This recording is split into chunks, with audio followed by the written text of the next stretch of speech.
April. Yes. Would you like to remove the next number?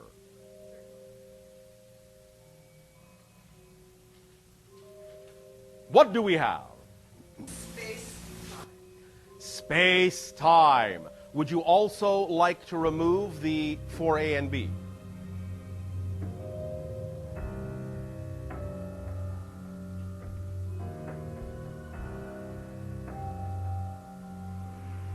What do we have there? A little space-time graph.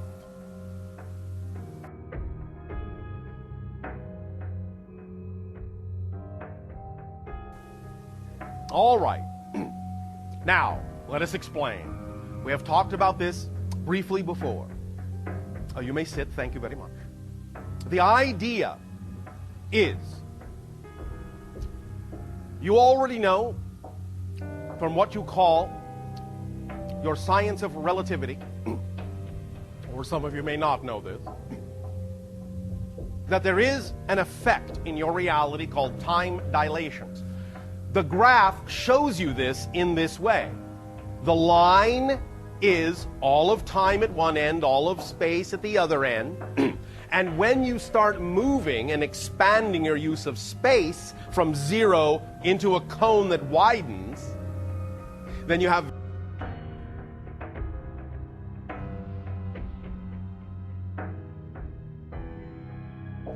very little time left. But when you go the other way and use all of the idea the other way,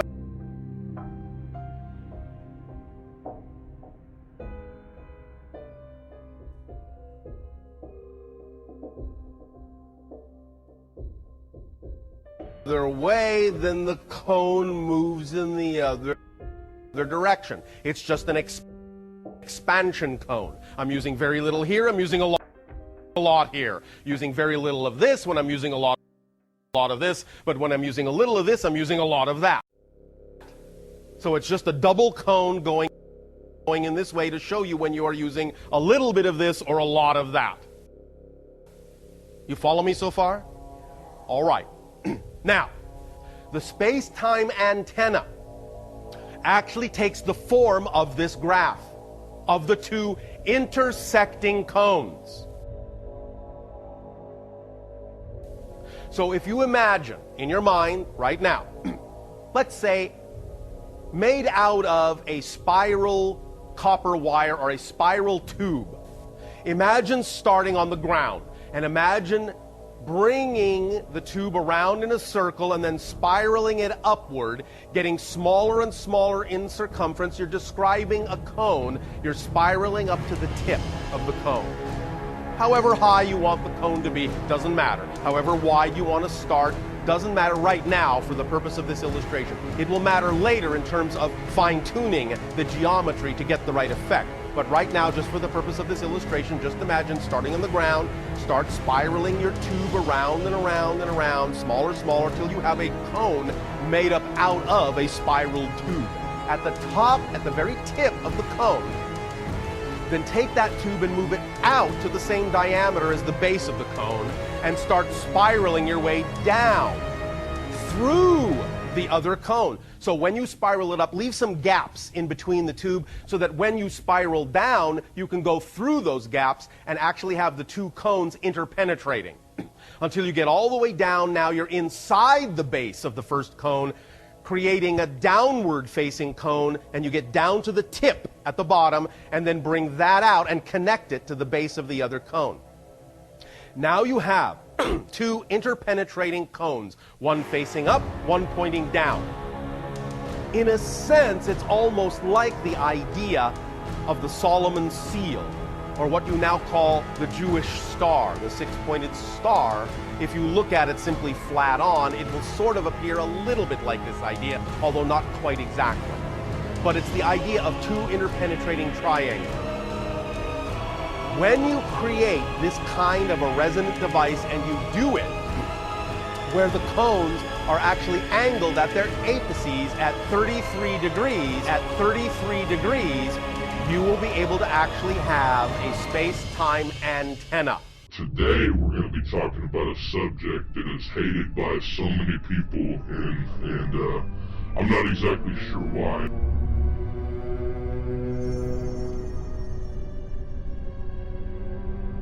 I'm gonna ask some tough questions here. Figure out what exactly is your legacy, President Bush. If you had to sum up your presidency in one word, what would that word be? Creepy. That creeped me out. He's just a creepy dude. Creeped me out and made me sick to my stomach. Because you certainly get power from their fear. Sure. So are you eating cookies at the crafty table and like all the crew is scared of you because you look like Ghost Rider? I'm not eating cookies at the crafty table. I go to the set and I go to my trailer. Gotcha. Oh, so you're kind of in the zone the whole time. Right. Gotcha. I'm very glad it is not true that there is a permanent, unshakable, unchallengeable celestial supervision. There are two groups of people here tonight. There are people who are here because they love Christ, and in loving Christ, they are seriously concerned for pleasing Him and for growing in holiness. There are others here who care not for holiness. And the reason why they do not care for holiness is because they simply do not care for Christ. And that is a very, very dangerous place to be. Now that's where it gets a little bit tricky for the Christian, doesn't it?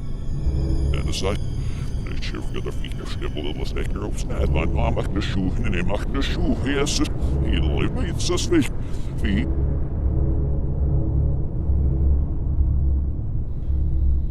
1 Peter 5:8-9. Be sober-minded and be watchful. For your Adversary, the devil, prowls around like a roaring lion, seeking someone to devour. Well, I think that Jesus was actually trilingual. No, but again, when it says that Jesus spoke to Paul, who wrote to Damascus, and then you have other say no, that didn't really mean Hebrew, was actually Aramaic. I have a problem with that. The other thing is, some people say that NASA hasn't taken any pictures of the Earth, that they've all been CGI'd in any pictures of the Earth, that they've all been CGI'd, right? And so I'm not sure who we're supposed to believe that every single picture is CGI. It's like whose clout and credentials is backing that up, right? Okay, so is it round? Or look at the next picture. Maybe it's a cube. All right, I'll put that in there. I'm picking on y'all. Say.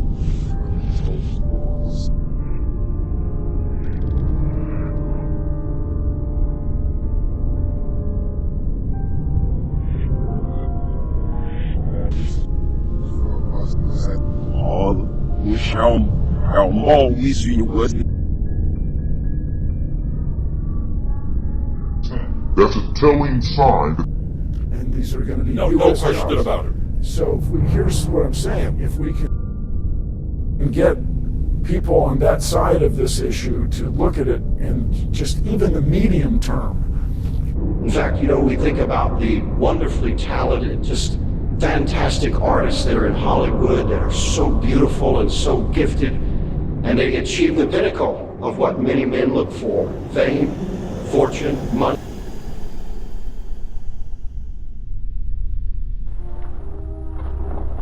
It was here, at Cambridge University in England, that the nature of the atom was first understood, in part by shooting pieces of atoms at atoms and seeing how they bounce off. A typical atom is surrounded by a kind of cloud of electrons. The electrons are electrically determine the chemical properties of the atom. I've come to warn your crew of their enslavement aboard this vessel. Hey, mister, you can't come in here and talk to me like that. Uhura, get me Starfleet Command. Yes, Captain. Oh! Mr. Zulu, call Scotty, tell him to get this man out of here. But there's still this factor in the film that we haven't talked about yet, and that is... There are sociopaths. There are people, this part of the population, that have no emotion. They are not human. And I think the human race that has not yet come to terms with the fact that there is 10% of the population that are sociopathic, that do not have human emotion or boundaries, and they are not human. So when we say, hey, we'll give him a pass, he's human, hey, he made a mistake, we're not understanding the fundamentally that they were talking about is a small percentage of the population that does not care about humanity. They live, we sleep. Rowdy, what's your take? What's going on in the world? Putting stuff, I mean, it's a major conspiracy for a new world order. There's no doubt about it in my humble opinion. There's no doubt about it that the world is trying to evolve into something. Rowdy Piper, I'm sorry I interrupted. What do you think they're trying to evolve it into? The internet, I'm from the generation before computers, and the internet's got so much information for the kids, bang it into them. The people running the global government are not nice people, and they want control. Basically, I use the they live analogy. We'll come back to break and get your take on this, both of you. As the globalists are like psychopaths that are building a psychopathic world government, so the allegory of them being space aliens and they live is absolutely accurate, because these aren't like regular people, and they punch our emotional buttons, they punch our human buttons to cold-bloodedly control us. What would be the ideal solution to the racial problem in the United States today? Thursday, October the 3rd, the New York Tribune, in an editorial, pointed out in Boston, in an article called The Civil Rights Iceberg, they pointed out how Kennedy had realized that beneath the water, the civil rights whole problem was political suicide. Because in his own hometown, the head of the Board of Education, a woman named Mrs. Hicks, was running against the NAACP philosophy, and she swept aside all other opposition. The whole white community supported her in opposition to the NAACP's desire for integrated schools, integrated housing, and otherwise.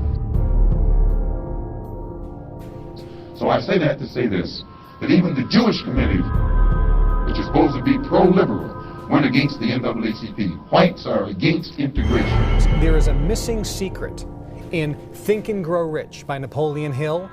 There's a missing element to the secret, which describes the law of attraction. I've used it. I've generated $3 billion in business over the years. Friends of mine who have done even much more than that all use a very simplistically designed method to virtually turn your brain into a transmitter and receiver of frequency, and can virtually allow you to create in your life whatever you want. So start from the beginning, because I'm trying to remember what you were saying. So basically the humans are on one space, one environment that's inside another environment. We are on Earth, and the Earth is just one place.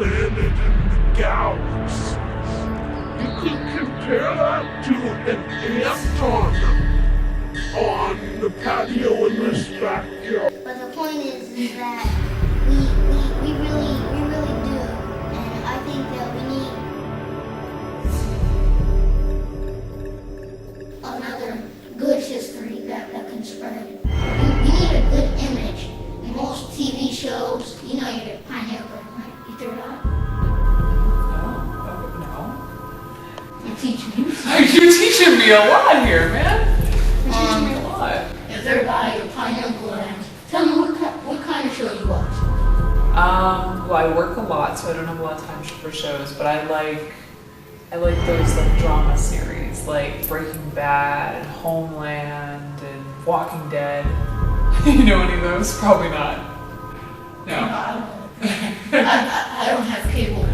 Well, let's see, what else do I like? Well, and you know, like, because you. Well, it's good you don't have cable. You have better stuff. Yeah, and you know, that pineal gland, your third eye, that could shut your whole pineal gland system down by those certain TV shows. And yeah, and reality shows, that's interrupted us too. Yeah, they're not so good, right? I've never done that. Alright, so let me ask you this. You are very well spoken and you seem to know a lot as an 8-year-old. What about your friends and classmates? Do they have the same concerns that you do? No.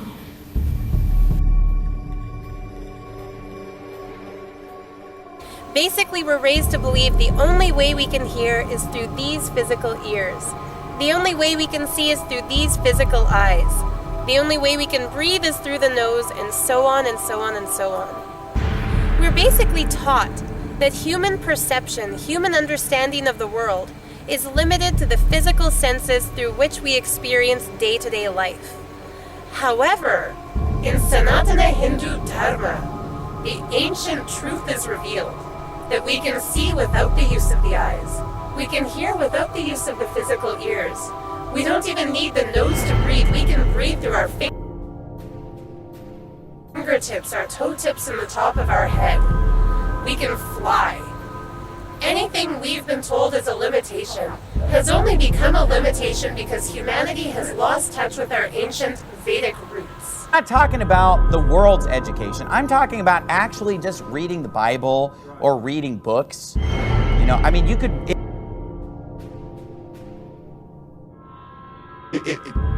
To sit there and say, NASA's lying to us, the world's really flat,